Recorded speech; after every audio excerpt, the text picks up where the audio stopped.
여러분들이 여기 오셔서 어저께 받으신 책이 있는데 이 성서의학이라는 책을 다 받으셨죠? 이 책을 이제 받아보시고 오신 분들도 계시지만 여기 오셔서 처음으로 이 책을 받으신 분들이 지금 계실 거예요. 여러분이 여기 지금 빡빡한 스케줄이 있지만 시간이 나면 짬짬이 아침에 일찍 일어난다든지 할 때에 이 책을 한번 이래 쭉 읽어봐 주세요. 그러면 여러분들이 훨씬 이 생활하는 데 도움이 될 겁니다. 나도 이 사람처럼 이렇게 회복될 수 있구나 하는 희망이 생길 것이고, 여기서 어떻게 치료를 하는가 하는 것을 여러분들이 이해를 하고 나면 약도 쓰지 않고 어떻게 병이 나을까, 약을 먹어야 될까 말아야 될까, 여기 주는 음식이 아무래도 부실한데 내가 좀 가지고 온 걸 먹어야 될까 말아야 될까, 이런 거 갈등할 수 있습니다. 근데 여러분이 여기 일단 들어오시면 여기서 드리는 것만 잡수셔야 됩니다. 혹시 어제 오늘 상담하고 제가 약을 꼭 필요로 한 분은 드시게 했고, 그거 안 먹어도 다 해결될 수 있는 분들은 약을 드시지 말라고 그랬거든요.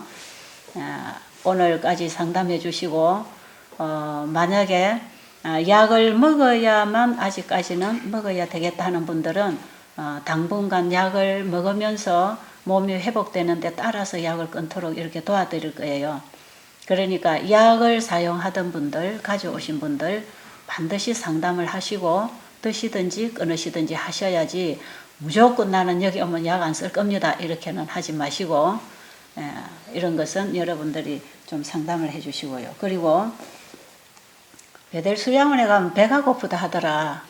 그래서 뭐 좀 싸가져 가야 된다 해서 싸가져 오신 거 있으시면 그거 상하는 물건이면 부엌에다가 다 내놓으시고, 과일 한쪽이라도 부엌에 그냥 내놓으세요. 그리고 상하지 않는 거라면 그대로 싸두셨다가 집으로 가지고 가시고, 여기서는 보태서 잡수지 마세요.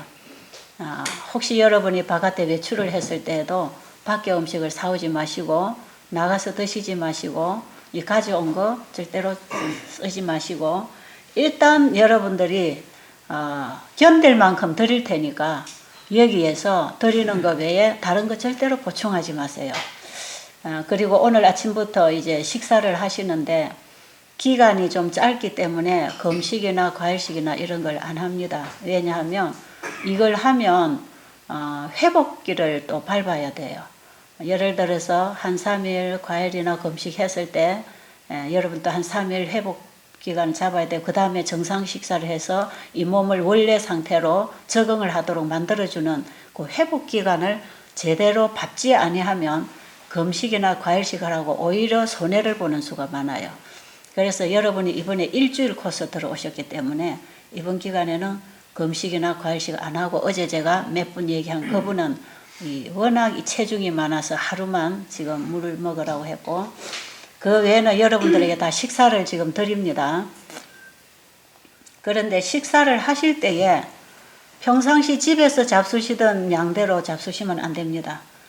집에서 잡수시던 양을 한 절반으로 생각하시고, 식사를 하고 나서 한 2-3시간 후에 배가 고프도록 이렇게 좀 하세요. 그때부터 물을 자꾸 먹어야 됩니다. 물을 중간에 계속 마시면서 이 배가 고픈 시간을 물로서 채워나가면서 다음 식사 시간을 기다려야 돼요. 제가 이제 오늘 오전 시간에 왜 이렇게 하는지 강의를 해드릴 것입니다. 이해를 하고 하면 이길 수 있는데, 모르고 이제 이렇게 배고프게 놔놓으면 눈물 나고 서운하게만 하고 또 여러분들이 불평이 생기고 이럴 수가 있어요. 그러니까 여러분들이 일단 아직 처음 오셔서 지금 이해가 다 안 된 상태지만 여러분들이 오셔서 일단 따라 하시면 도움이 되는 것입니다. 자, 지금 저런 소리 나니까 별로 안 좋지요. 여러분 가지고 계신 거 지금 다 끄세요. 다 끄세요. 지금 끄시고, 저기 우리 문 앞에 다 붙여놨잖아요. 들어오실 때 그건 꼭 끄셔서 강의 시간에 소리가 안 나도록 좀 해주시고, 혹시 강의 시간에 화장실을 가야 될 분이 계시면 저 뒷자리로 앉으세요. 맨 뒷자리에 앉으셨다가 살짝 화장실을 갔다 올 수 있는데, 강의 시간에 왔다 갔다 이렇게 소란하게 하지 않도록 그렇게 좀 해주시고, 여러분들 이 강의 시간에 좀 집중을 해주세요. 왜냐하면 지금 여러분들은 사느냐 죽느냐 하는 문제를 가지고 오신 분들입니다. 그냥 여러분이 여기 가벼운 마음으로 여행 온 사람들이 아니에요. 여기 공기 좋으니까 우리가 베델수양은 어떻게 생겼나 관광을 오신 분도 아니에요. 여러분들은 다 지금 중요한 죽느냐 사느냐의 생사 문제를 놓고 여러분들이 이렇게 오신 분들이기 때문에 여러분들이 살 수 있는 길을 계속 제시해 드릴 것입니다. 베델수양원에 오시는 분들은 제가 여러분을 치료해 드리는 게 아닙니다. 이번에도 우리 목사님이나 제가 여러분들을 치료하는 사람들이 아니에요. 치료하시는 분은 누구십니까? 우리 몸을 만드신 분이 고쳐주실 것입니다. 그런데 그분이 어떻게 고치시는가? 그분이 우리를 치료하시기 위해서 우리에게 뭘 하라고 하시는가? 이걸 우리가 잘 배워야 돼요. 그래서 우리가 할 일이 있습니다. 하나님은 능력이 많으신 분이지만 우리가 할 일을 대신해 주는 분이 아닙니다. 우리가 할 일을 우리가 충실히 할 때에 그분이 하실 일을 그분이 완벽하게 하시는 분입니다. 그래서 여러분들이 이 성서의학 책을 보면 참 사람들이 기적적으로 치료 경험들을 얘기하고 있지 않습니까? 이분들이 이런 간증을 쓰고 나갈 때에 어떤 분들은 열흘도 있었고 2주도 있었고 한 달도 있었고 혹은 2달 있었던 사람이 있는데 여러분처럼 이렇게 오셔서 얼마 있는 동안에 일어난 변화 이걸 지금 써놓고 갈 때 쓴 겁니다. 이게 나가면서 간증을 써놓고 간 걸 제가 책에다가 이걸 그대로 집어넣은 거기 때문에 이제 집에 돌아가서 이분들이 계속 잘 했던 사람은 지금 많이들 건강하게 살고 있고 임신을 못해서 왔던 사람이 임신을 하고 아이를 낳고 살고 있고 그 다음에 이제 집에 가서도 또 이제 옛날식으로 돌아갔거나 이 몸이 도무지 이제 더 이상 이길 지탱할 수 없는 이런 상태에 오신 분들이 잘못된 경우가 있지만 대부분 이 간증을 쓰고 간 사람들이 지금 신앙생활도 잘하고 건강생활을 잘하고 있는 이런 사람들 그런 사람들 중에 제가 몇 분을 또 좀 소개를 해드리면 여기 42페이지에 보면 여러분들 지금 책 가지시면 열어보셔도 되고 아니면 나중에 시간 날 때 한번 보세요. 여기 42페이지에 보면 안녕하세요. 저는 서울에서 온 동양화 그림을 그리는 사람입니다. 저는 5년 전 왼쪽 유방암을 수술받고 다시 4년 4개월 만에 폐와 임파선까지 전이된 사람입니다.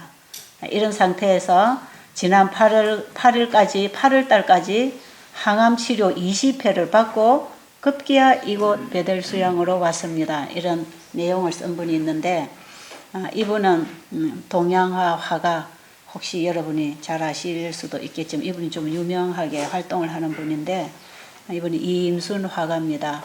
이분이 개인전도 자주 내고 상당히 많은 사람을 가르치고 활동하고 이런 분이에요. 이분이 지금 어제 제가 상담해 본 분 중에 유방암 수술, 재발 또 뭐 항암제 이런 분들이 상당히 많이 오셨네요.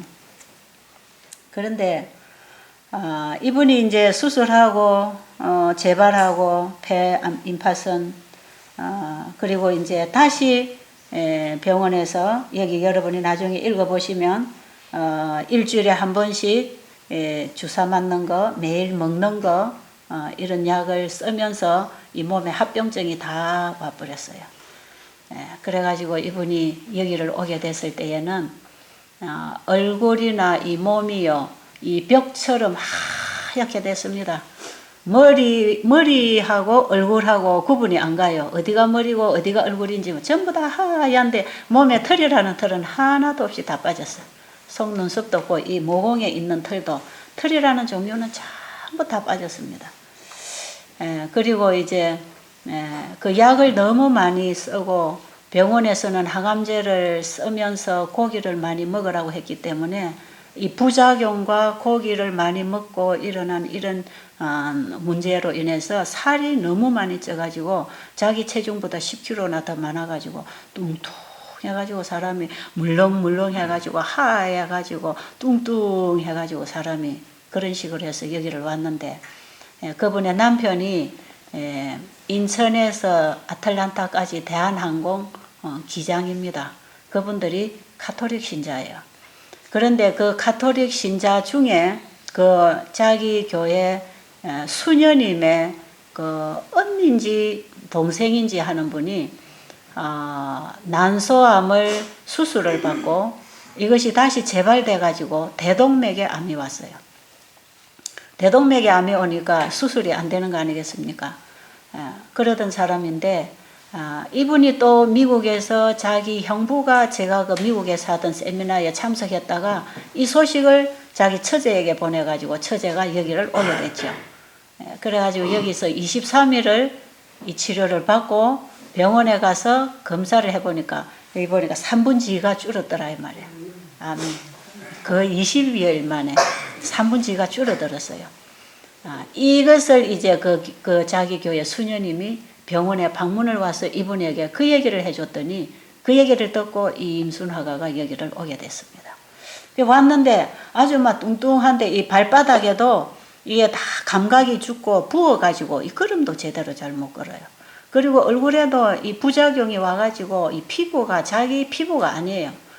희기만 희었지 이 피부가 터들터들하고 만져보면 이 세포들이 다 죽어가지고 이 나무 껍질처럼 이렇게 터들터들하게 피부가 그러면서 퉁퉁하게 부은 사람이 정말 사람들이 볼 때는 이 정상적으로 회복되기가 참 희박한 이런 상황에서 왔던 사람입니다. 그분이 여기에 한 2달 있었어요. 2달 있었는데 여러분이 나중에 읽어보면 이분의 이제 간증을 상세하게 들을 수가 있는데 이분이 그러고 이제 집에를 갔어요. 집에를 갔는데 그 이후에 집에 갈 때에 이미 이분은 자기 정상 체중이 돌아왔고 피부에 났던 게 다 깨끗하게 없어지고 자기 세포 다 만들어지고 머리카락이 새까맣게 나기 시작하고 그 다음에 이 손톱이 새까맣게 죽었던 사람이 다 살아나고 뭐 그런 건데 아무 문제 없고 발바닥도 감각이 다 들어오고 자기가 생각할 때는 너무 많이 회복이 됐다. 이제 이렇게 하고 갔어요.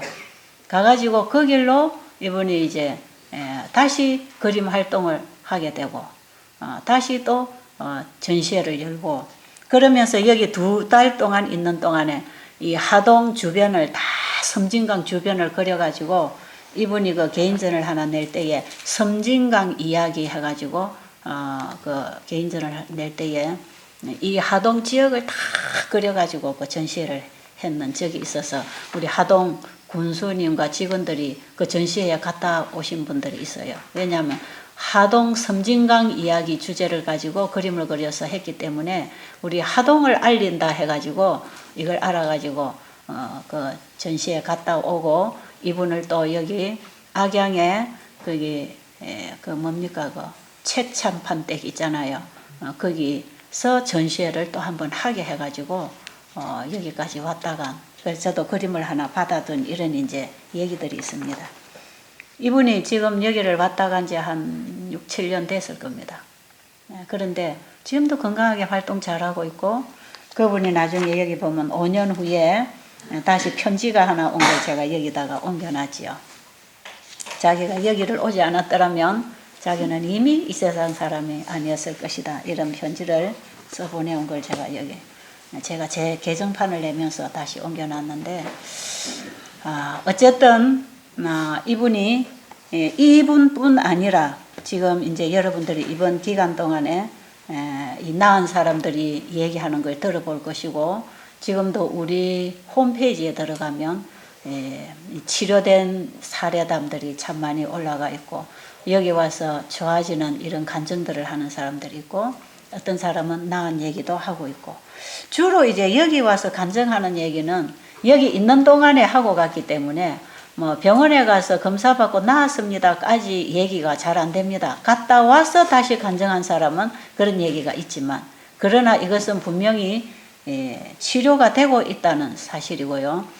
암만 치료가 되는 게 아니고 여러분들이 가지고 있는 이런 문제들이 다 지금 이 해결이 되는데 여러분 이 책을 보면 암 환자만 낫는 얘기가 아니잖아요. 그죠? 여기 보면 나는 이 아토피로 왔습니다. 나는 뭐 심장협심증입니다. 나는 뭐 당뇨병 합병증입니다. 부정맥입니다. 온갖 이런 환자들이 이 와서 이 건강을 회복받고 가는 그런 얘기들을 참 많이 하는데, 여러분들이 이번에 단기간 동안이지만 이제 그렇게 회복될 수 있는 생활을 이제 우리가 여기서 배울 것입니다. 배우면서 하면서 좋아지면서. 그리고 우리가 지난달에 어떤 분이 오셨는데, 이분은 방광에 신장에, 양쪽 신장에 암이 다 붙어 있어요. 그래가지고 신장이 거의 한 30%밖에 기능이 안 되는 이런 분이 왔어요. 그분이 와서 여기서 한 달을 했나 한 달을 조금 못했나 모르겠어요. 그래가지고 검사 날이 돼서 집으로 갔고 병원에 가서 검사를 받아보니까 원래 5cm짜리가 3.5cm로 줄어 있고 전체적으로 이 암세포들이 다 줄어 있다는 것입니다. 그래가지고 그분 동생을 여기다 보내서 그저께 여러분이 들어오는 것 때문에 이제 쫓겨나간 그 틈에 이분이 나가셨는데, 이분도 이제 심장 협심증, 심근경색, 심혈관 질환입니다. 그래서 일부는 이게 수술을 했지만 시술을 했는데 나머지는 손댈 수 없는 부분이 많이 막혀 있었어요. 그래서 뭐 혈전약 먹고 무슨 약 먹고 온갖 약들을 먹고, 이거는 바로 잘못되면 그냥 호흡이 끊어지고 가는 거니까 굉장히 그런 위험한 상태에서 오셨지만, 여기 와서 한열을 하는 동안에 약을 다 끊어도 편안하게 지금 생활을 하고 돌아가면서, 여러분 아마 이 텀 끝나면 또 다시 들어오실지 모르겠어요. 이번에 다 못하고 나갔는데, 여기서 한 달, 뭐 어쩌다가 2달은 있을 수 있지만 2달까지는 기회를 잘 못 드립니다. 왜 그러냐면 계속 여기는 들어와서 배우고 나가고 이렇게 하면서, 여러분이 보시다시피 여기 뭐 다 방이 차면 41명 지금 들어올 수 있는 침대 숫자인데, 있는 사람들이 2달, 3달 있어버리면 여기는 다른 사람이 못 들어오게 돼 있어요. 자리가 모자라기 때문에. 그래서 여기는 주로 이제 한 달을 정해서 기회를 드리고, 한 달 동안에 여러분들이 부지런히 배워라 이겁니다. 부지런히 배워가지고 집에 가서 일상생활을 하면서 이 암이나 여러분이 가지고 있는 병들은 치료가 되는 것이지, 어떤 요양원에 가서 1년, 2년, 3년 요양을 했다고 해서 다 나았다고 합시다. 집에 돌아와서 그 생활 안 하면 또 생깁니다. 그러니까 지금 우리가 가지고 있는 이런 병들은 우리의 생활 속에서 우리 몸이 받아야 할 혜택을 받지 못하고 우리 몸이 자연 회복을 할 수 있는 조건 속에 있지 못하기 때문에 우리 몸에서 문제를 일으켜서 일어나는 정상들이기 때문에, 이것은 우리가 바로 먹고 바로 자고 바로 살고 바로 해줘야 되는 것이지, 그걸 바로 하지 않으면서 일시적으로 약물이나 수술로 치료를 해서 병을 고치려고 하면 이것은 100% 불가능입니다. 왜냐하면 옛날에는 그래도 암이 걸렸을 때에 항암제나 방사선이나 이 수술요법, 이 3대 요법을 통해서 거의 암을 그래도 어느 정도 해결할 수 있다고 생각했기 때문에 현대의학이 그걸 많이 주장하고 또 그렇게 하고 나왔지만, 지금은 대단한 이런 병원들에서 이런 전문의들이 내놓는 이런 발표하는 이런 기록들을 보면, 현재까지는 그렇게 했지만 지금 방사선이나 항암제나 수술요법, 이 3대 암치료요법 가지고는 전혀 암을 잡을 수 없다고 하는 것을 지금은 많이들 얘기하고 있고, 실질적으로 여러분들이 또 그렇게 경험을 하고 있어요. 1년에 한 31만 명이 암 환자로 죽어가는데 그 중에 85%는 전부 항암제 부작용으로 죽는다는 것입니다. 그래서 암 환자들이 사망할 때에 대부분이 암 때문에 죽는 것이 아니고 항암제 때문에 빨리 죽는다는 것이에요. 그리고 이 최근에 이것은 제가 받은 정보인데, 혹시 여러분들이 잘 아시겠지만 그 미국의 벌티모어에 있는 존스 홉킨스 병원이라는 말 들어보셨어요? 이 병원은 세계적으로 굉장히 유명한 병원입니다. 왜냐하면 이 병원은 보통 병원에서 안 되는 이런 난 케이스 환자들 있잖아요. 이런 분들이 여기에 많이 와서 치료받은 이런 사례담들이 있기 때문에 이 병원이 상당히 유명해졌는데, 이 병원이 특별히 유명해진 것은 그 벤 카슨이라고 하는 분이 이 쌍둥이 뇌 분리 수술을 했어요. 이 벤 카슨이라는 분이 어머니가 우리 재림 교인이고 이분이 우리 재림 신앙을 하는 사람이에요. 근데 이분이 이 쌍둥이 머리가 뇌가 붙어 나온 이 뇌 수술을 분리 수술을 잘 해가지고 아주 유명해져가지고 이 홉킨스 병원이 굉장히 유명하게 이름을 날린 이런 병원입니다. 이 병원에서 최근에 내놓은 뉴스를 보면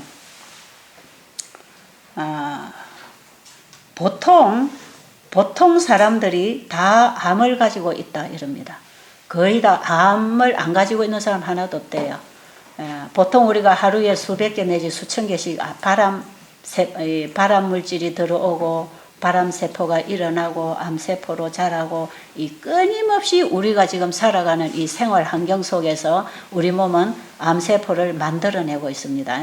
그래서 거의 모든 사람들이 다 지금 몸에 암세포를 가지고 있어요. 그런데 왜 이 사람들이 암이라고 하는 진단을 안 받고 건강하다는 진단을 받고 있는가? 그런데 이것은 우리 몸에 암세포가 없어서가 아니라 암세포가 하나 들어와서 만들어져서 이게 자꾸 암세포가 증식하면서 수십만 개가 돼야 암 진단기에서 이게 양성 반응으로 보인다는 것입니다. 그러니까 이 암세포가 수십만 개로 더 번식하기 전에는 이 진단이 안 되는 것이에요.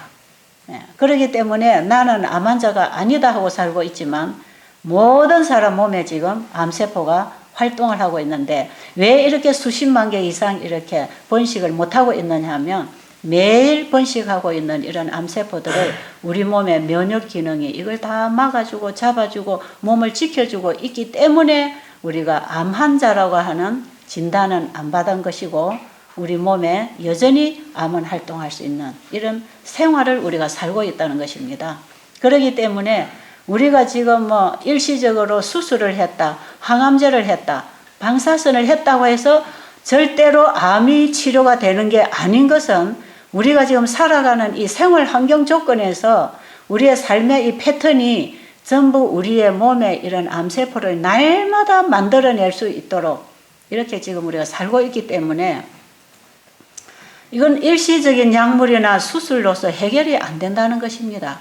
그런데 이제 이럴 때에 암이 너무 많이 이제 불어나고 나중에 이제 암이 커지고 이렇게 될 때에 이런 암을 이제 막아주기 위해서 병원에서는 항암제나 방사선을 이렇게 써버리잖아요. 이렇게 써버리면 이것이 우리 몸의 면역 기능을 다 파괴시켜버려요. 그리고 우리 몸에서 피를 만들어내는 골수를 다 파괴시키고 소화기 계통을 다 파괴시키고 신경 조직들을 파괴시키고 정상세포들을 다 파괴를 시켜서 우리 몸을 지키고 보호하고 끊임없이 우리 몸을 재생시키고 자연 회복을 할 수 있는 자연 회복력들을 이 약이 들어가서 다 망가뜨려 버리는 것입니다. 그렇기 때문에 오히려 암을 약물로 잡을 수도 없는 것을 약을 넣어가지고 자연 회복을 하고 몸을 지켜줄 수 있는 면역 기능을 다 이렇게 파괴를 시켜버리기 때문에 오히려 암 환자들이 항암제나 방사선을 통해서 더 많이 죽어가고 있다. 이런 결론이 지금 나오고 있다는 것입니다.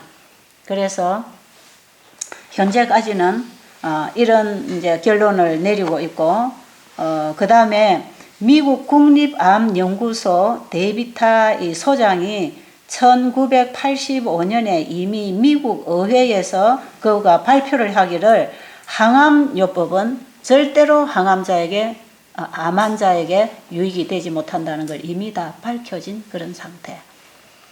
지금 이렇게 세계에서 암에 대해서 연구하고 암을 치료한다고 하는 사람들이 이미 항암제나 수술이 암을 치료할 수 없다고 하는 답을 내놓고 있는 것입니다.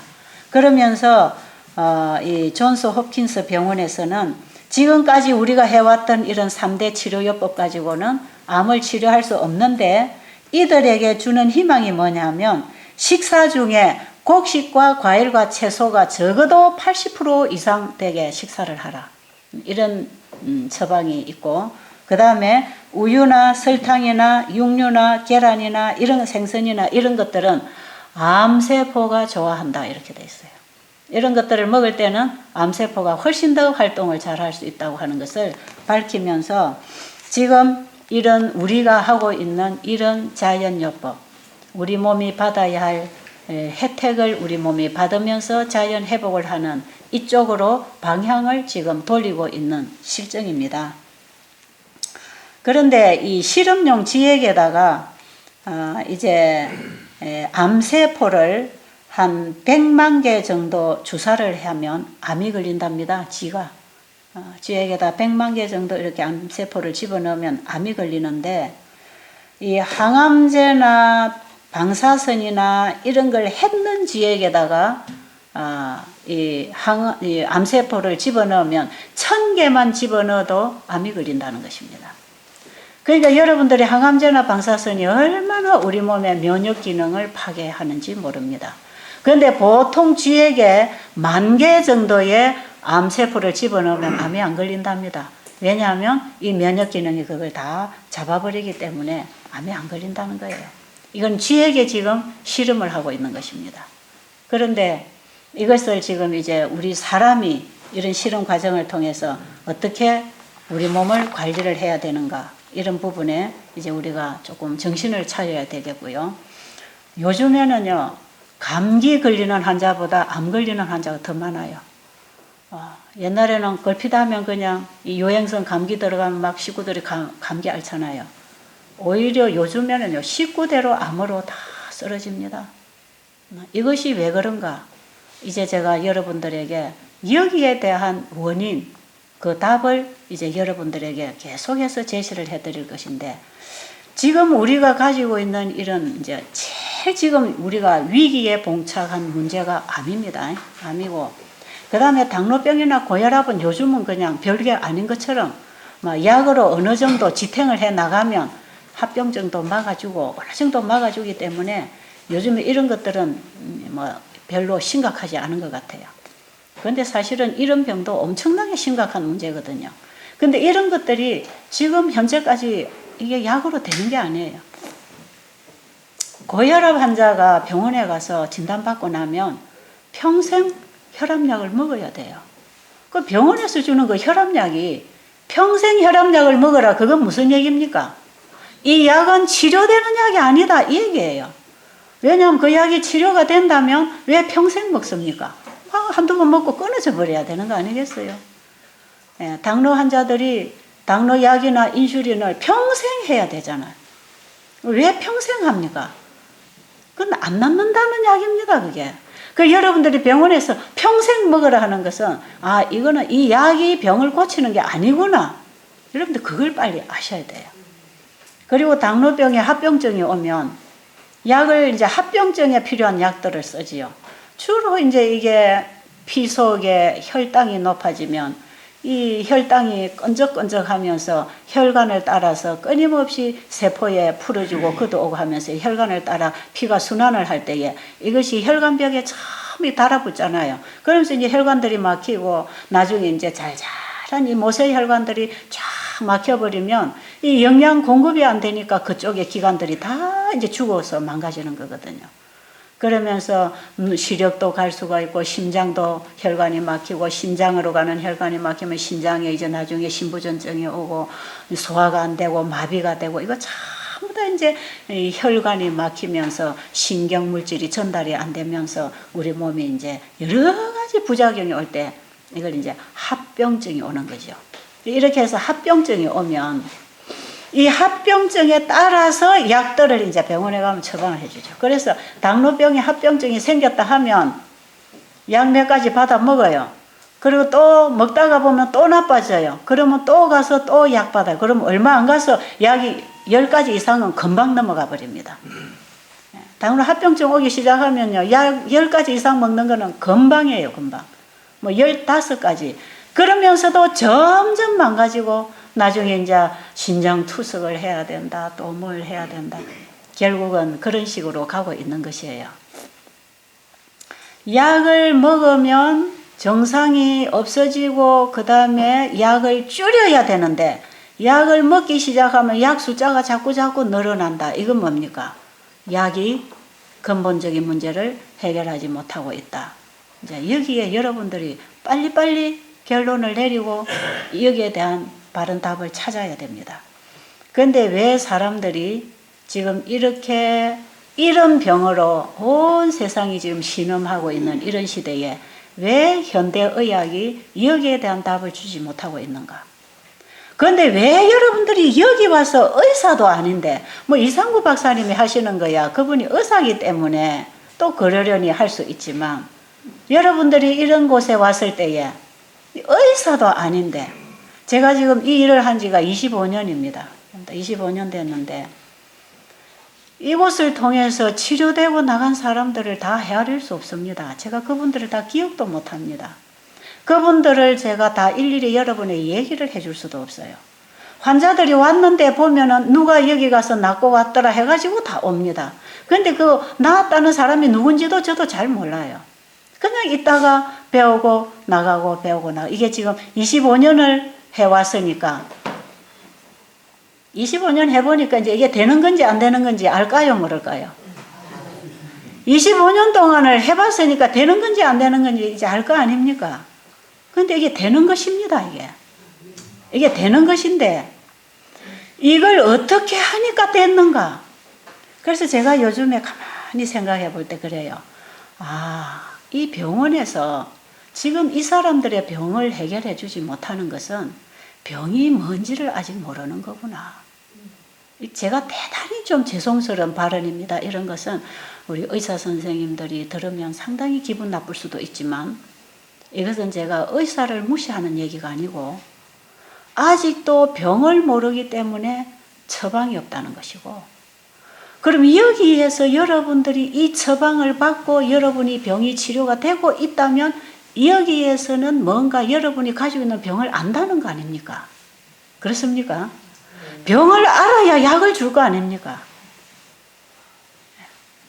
그런데 엘렌 G 화이트 부인 여러분들이 여기 오시면 많이 듣는 얘기입니다. 이분에 대해서. 이분이 한 150년 전의 사람이고 이분이 미국 사람이에요.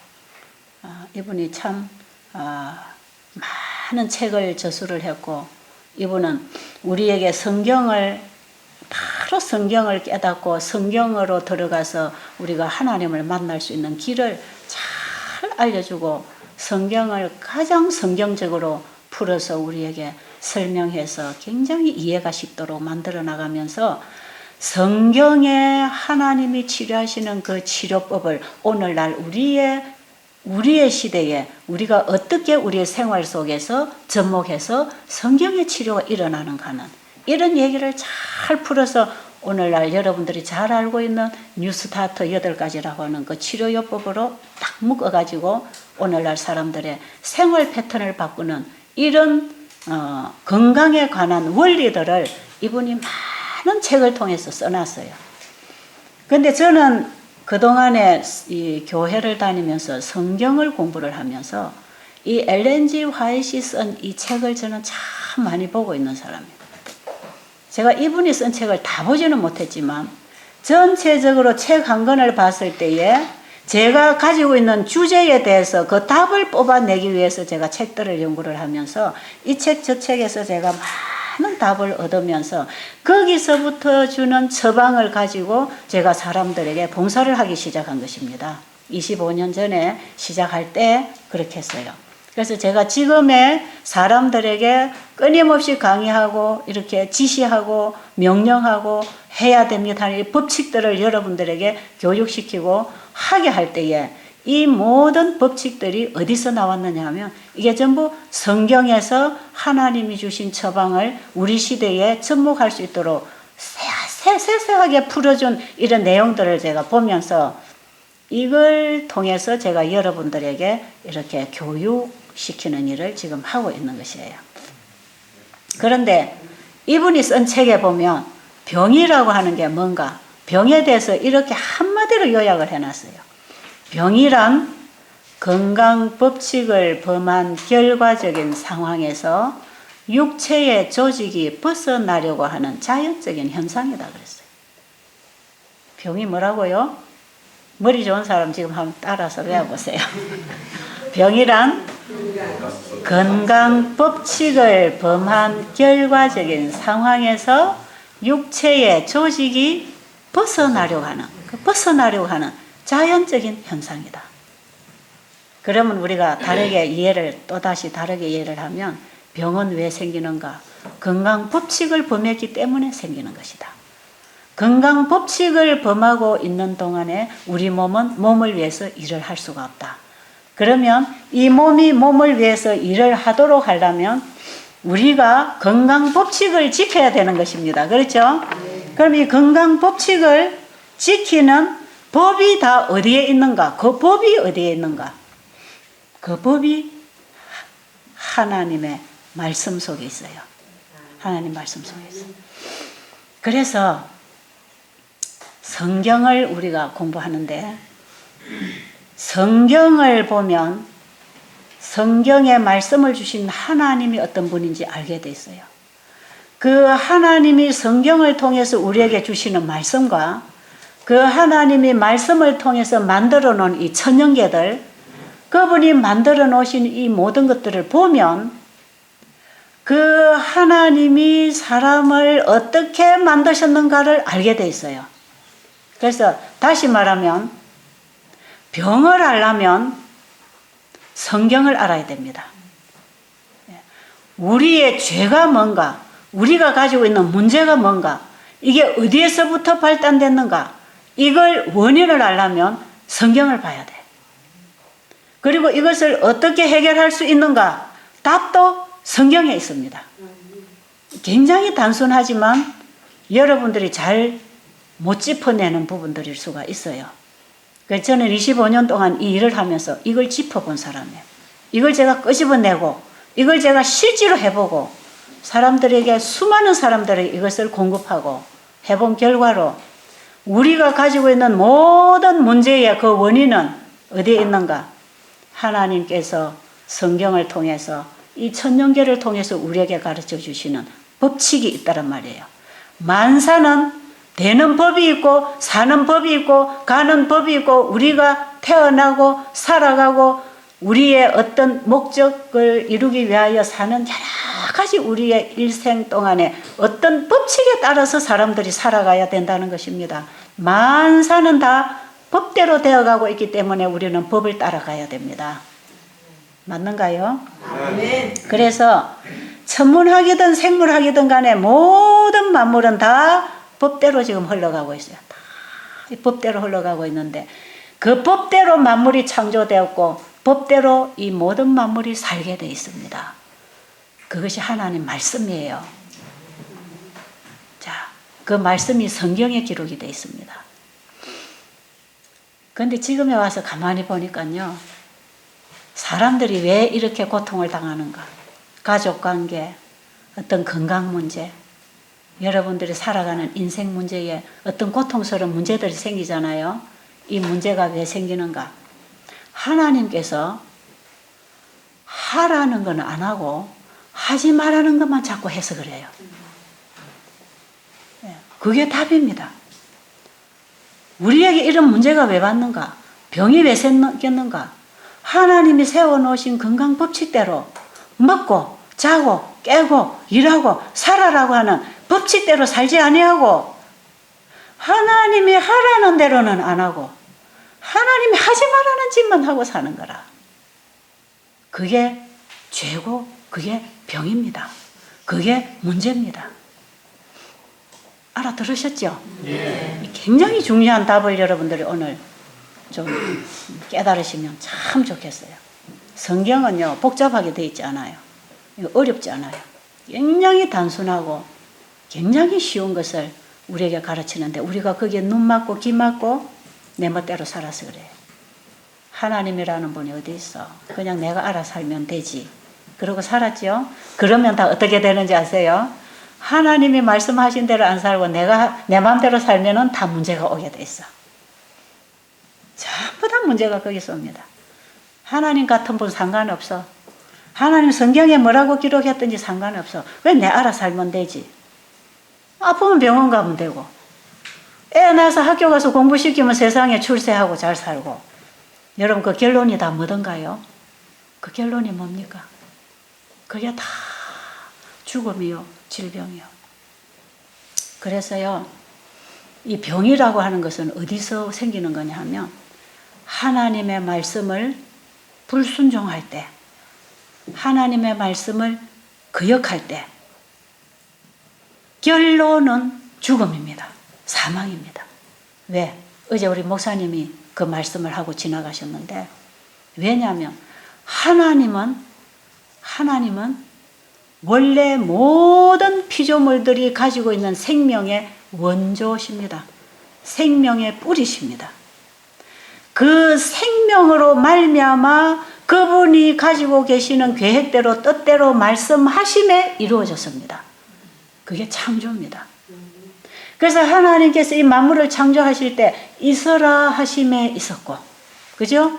말씀하심에 이루어졌어요. 없는 것도 나와라고 부르면 나와지는 것입니다. 우리 사람은 그렇게 할 수 없어요. 사람은 아무리 똑똑하고 능력이 있어도 그렇게 안 됩니다.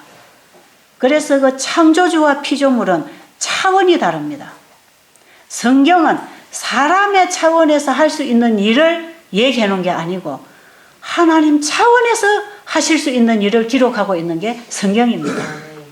그런데 그 하나님이 이 만물을 창조하실 때에 말씀으로 다 창조하셨어요. 요한복음 1장 4절에 보면 그 말씀 안에 생명이 있었다 그럽니다. 그 말씀 안에 생명이 있었고 그 말씀이 그 말씀을 이루는 창조의 능력이 있어서 하나님은 말씀만 하면 생명체가 나오는 것입니다. 여러분, 만드신 분이 고치실 것입니다. 그 만드신 분이 어떻게 만드셨는가를 이해를 하면 어떻게 고치시는가 답도 나오게 됐어요. 왜? 그 하나님은 변함이 없는 분이고 그 하나님은 진리시고 그 진리라고 하는 그 안에 모든 답이 다 있기 때문에 굉장히 단순합니다. 만드신 하나님의 법칙을 따라서 치료하십니다. 하나님이 만물을 만드실 때에 말씀으로 만드셨어요. 말씀으로 창조 사업을 하셨어요. 말씀으로 창조하신 그분이 2000년 전에 이 땅에 오셔서 말씀으로 환자를 고쳤습니다. 맞아요? 말씀으로 사람을 거듭나게 했습니다. 말씀으로 죄인을 회개시켰어요. 그분은 말씀으로 안전뱅이를 걷게 하고 중풍병자를 걷게 하고 장님이 눈을 뜨게 하셨어요. 그분은 말씀으로 귀신도 쫓아냈습니다. 말씀으로 풍랑도 잠잠하게 했습니다. 말씀으로 베드로를 물 위로 걷게 했습니다. 그분은 말씀하심에 이루어졌습니다. 그분이 창조주였습니다.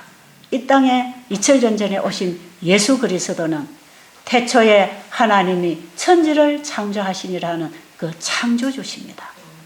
그 창조주 그분이 구약시대에 모세를 통해서 이스라엘 민족들에게 그들이 지키고 살아야 할 10계명 안에 포함된 율례와 규례와 법도들을 다 주셨어요. 그래서 그분이 친히 친수로 10계명을 쓰셔서 모세에게 주시면서 성소를 짓고 지성소에 보관하게 하고 거기서부터 내가 너와 만나서 이스라엘 민족들에게 행할 규례와 법도와 계명들을 내가 다 알려줄 테니까 백성들에게 가서 전해라. 그래서 모세는 10계명을 중심으로 해서 우리가 살아야 할 생활의 법도들을 하나님께로부터 받아서 이스라엘 민족들에게 제시할 때는 수백 가지 법들이 나왔어요. 거기에는 제사법이 있고 민법이 있고 건강법이 있고 법들이 많이 있었어요. 그런데 이 법을 너희들이 지키면 너희들이 내 말을 청종하고 내 보기에 의를 행하고 내 규례와 율례와 법도와 계명을 지켜 행하면 내가 애굽 사람에게 내린 질병에 하나도 너희에게 내리지 아니하고 내가 너를 다 치료해 주겠다. 어떤 적이 너희들을 쳐들어와도 내가 다 막아줄 것이고 내가 다 싸워줄 것이고 너희 앞에 어떤 방해물이 있어도 내가 다 너희들을 보호해 줄 것이고 약속하셨어요. 하나님 그렇게 하셨습니까?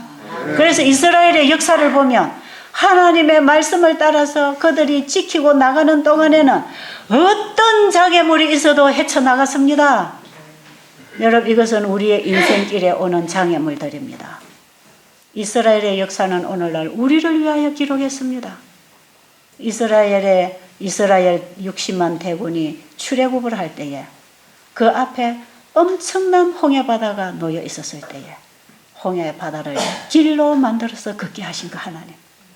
40년 동안 이스라엘 민족들을 광야에서 하늘에서부터 만나를 내려 먹이시고 반석에서 물이 나게 해서 먹여주시고 그 뜨거운 광야에서 낮에는 구름 기둥으로 그분들을 지키고 인도하시고 밤에는 불 기둥으로 그들을 따뜻하게 해주고 그들을 인도하시는 등대가 되어서 이스라엘 민족들의 갈 길을 끊임없이 하나님이 인도하셨고 나중에 요단강을 건너고 가나안에 들어가기 전까지 그 큰 여리고성이 지키고 있을 때에 칼 하나 쓰지 아니하고 누구하고 하나 직접 나가 이스라엘 민족들이 싸우지 아니하고 하나님의 말씀하신 대로 여리고성을 7번 돌았더니 거기서부터 무너지기 시작했고 여러분 이스라엘의 역사를 통해서 우리가 배울 공과가 있습니다. 너희가 내 말에 순종해라. 너희가 다른 신을 섬기지 말고 나만 믿고 나만 따르라. 내가 하라는 대로 해라. 그러면 애굽에 내린 그 많은 질병 너희에게 오지 않을 것이고 너희에게 먹을 것 입을 것이 떨어지지 않을 것이고 내가 너를 어디로 가든지 내가 인도할 것이고 하나님 그렇게 하셨습니까? 아멘. 그러나 그들이 낭패를 당하고 이방 군대들에게 점령당하고 고통을 당할 때는 언제였습니까? 그들이 하나님의 말씀을 지키지 아니하고 하나님이 뭐라고 하든지 선지자가 뭐라고 하든지 상관없이 자기들이 하고 싶은 대로 할 때는 가차없이 사단이 와서 그들을 잡아먹었습니다. 이방 군대들에게 다 당했지 않습니까? 오늘날 우리의 삶 속에 하나님께서 뭐라고 말씀하시는가? 이스라엘의 역사를 우리에게 알려주시고 구약 성경을 통해서 또 우리에게는 오늘날 신약 성경까지 예수님이 오셔서 어떻게 일을 하셨으며 그 종들을 통해서 우리에게 뭘 가르쳐 주시기를 원하시는지 이 신구약 성경 66권을 통해서 오늘날 우리에게 하나님은 말씀하고 계십니다. 아멘. 절대로 네 안에 우상을 제거하고 나만 믿어라. 왜? 내가 너를 만들었지 않느냐. 내가 네 주인이다. 내가 너를 만들어서 너의 필요는 내가 다 줄 거야. 네가 만약에 병들 때 내가 고쳐줄 것이고 네가 죄짓고 죽게 되면 내가 대신 죽고 네를 살려줄 것이다. 여러분 창세기 1장 1절에 태초에 하나님이 천지를 창조하시니라에 영원한 복음이 들어있습니다. 그 창조주를 기억하라는 게 넷째 계명의 안식일을 기억하여 그렇게 지키라는 거 아닙니까? 이번에 우리는 그 안식일 복음이 우리에게 주는 창조주가 우리와 무슨 관계가 있는지 오늘날 우리가 그분을 바라보고 그분께로 돌아올 때 우리가 어떤 도움을 받을 수 있는지 이걸 배울 것입니다. 만드신 분이 고치실 것입니다. 만든 분이 있겠습니까? 어떤 물건이든지 만든 주인 없이 물건만 있는 법이 있습니까? 예? 여러분들이 사용하는 물건들 만든 주인도 없는데 지멋대로 나온 게 있어요? 있어요, 없어요? 한번 생각을 해보시라고. 이 마이크는 지멋대로 나왔을까요? 제가 끼고 있는 안경은 지멋대로 나왔을까요? 어떤 물건이든지 만든 주인이 있어요. 메이커가 있어요. 그런데 생명이 있는 모든 생명체는 사람이 만든 게 아닙니다. 아십니까? 누가 만들었어요? 태초에 하나님이 천지를 창조하시니라. 그러니까 그분이 창조하신 생명체가 있는 거 보니까 만든 분이 계실까요? 아멘. 그러니까 믿는 거지요. 하나님을 본 사람이 어디 있습니까? 그분이 만드신 만물을 통해서 그분이 계신 것을 우리는 믿을 수 있는 것입니다. 그분이 어떻게 만드셨는가? 말씀으로 만드셨습니다. 그래서 만사는 다 말씀으로 만들어졌고 말씀으로 이루어졌고 말씀으로 살게 돼 있습니다. 하나님의 말씀으로 살 때에 그게 법을 지키는 것입니다. 하나님의 말씀 그 자체가 법입니다. 빛은 직선으로만 간다. 그게 법입니까? 그게 법칙입니까? 빛은 직선으로만 갑니까? 뚫러 갈 수 있습니까? 뚫러 갈 수 없는 그게 빛이 직선으로만 가는 그게 법칙입니다. 법칙이에요. 뉴턴이 사과가 땅으로 떨어지는 것을 보면서 참 이상히 여겨서 연구한 게 뭡니까? 만유인력 법칙 아닙니까? 반드시 위에서 아래로 떨어지게 돼 있구나, 땅으로. 물은 보면 반드시 아래로 흐르는 법이야. 그렇게 되는 법이야. 법대로 되는 것입니다. 아십니까? 법대로 되는 거라니까요. 그래서 엘렌 G 화이트 부인이 쓴 책에 보면 이런 말씀이 있어요. 우리의 눈이 열릴 수만 있다면 영원히 변치 않는 공의가 우리의 세상에 역사하고 있음을 볼 수 있을 것이다. 지금 우리의 눈이 열리지 못해서 그 차원을 지금 못 보는 것입니다. 만약에 우리의 눈이 열릴 수만 있다면 영원히 변치 않는 공의, 하나님이 세우신 사랑의 법, 그 법이 온 세상에 역사하고 있는 것을 볼 수 있을 것이다. 인간의 지배하에 있지 않는 강력한 힘이 작용하고 있다. 인간의 영향력보다 높은 힘이 역사하고 있다. 어디에? 모든 세상의 만물 속에 인간이 들어갈 수 없는, 인간이 지배할 수 없는, 인간이 해결할 수 없는 어떤 힘, 어떤 법이 모든 만물을 지배하고 있다. 다스리고 있다. 역사하고 있다 이 말이에요. 우리 몸 안에도 사람이 다 발견할 수 없고 사람이 손 쓸 수 없는 대단한 능력의 법칙에 따라서 우리 몸이 지금도 작동하고 있는 것입니다. 그래서 우리 인체가 정상적으로 일할 수 있도록 법칙을 따라서 살아줘야 되는데 우리가 법칙을 벗어나서 살았어요. 그래서 그 하나님의 말씀 안에 생명이 있었고 창조의 능력이 있었고 그 안에 사는 법이 있었기 때문에 하나님의 만물을 말씀으로 창조해 놓으시고 순종해라 이겁니다. 순종해라. 순종이 영생의 조건이었습니다. 하나님의 말씀을 지켜라. 내가 세운 법도를 지켜라. 그것이 영생할 수 있다. 그 영생할 수 있는 조건이에요. 그런데 아담 하와가 하나님의 말씀을 불순종했습니다. 그죠? 그 결과가 선악과를 먹은 것이죠. 그렇게 했을 때 거기에는 하나님의 법칙이 무너지는 데는 생명이 끊어집니다. 아십니까? 하나님의 법이 무너진 곳에는 생명이 끊어집니다. 나무가지는 어디만 붙어 있어야 돼요? 나무가지는 나무둥치에만 붙어 있어야 사는 법입니다. 그건 나무둥치에 의해서 나무가지가 잘라지면 거기서부터 죽는 거예요. 생명의 원 뿌리신 그분의 말씀과 우리의 피조물이 함께 살아야만이 살게 되어 있는 것인데 하나님의 말씀을 불순종하고 나니까 사람이 생명이 끊어지잖아요. 그것은 결국은 죽음이라는 것입니다. 그럼 불순종은 죄요, 죄의 싹은 사망이요. 그러면 죄와 사망 사이에 존재하는 게 뭔가? 그게 병이고 고통이고 괴로움이고 지금 우리가 당하고 있는 이런 여러 가지 증상들입니다. 죄는 하나님의 말씀을 불순종하는 것이 불법이 죄요.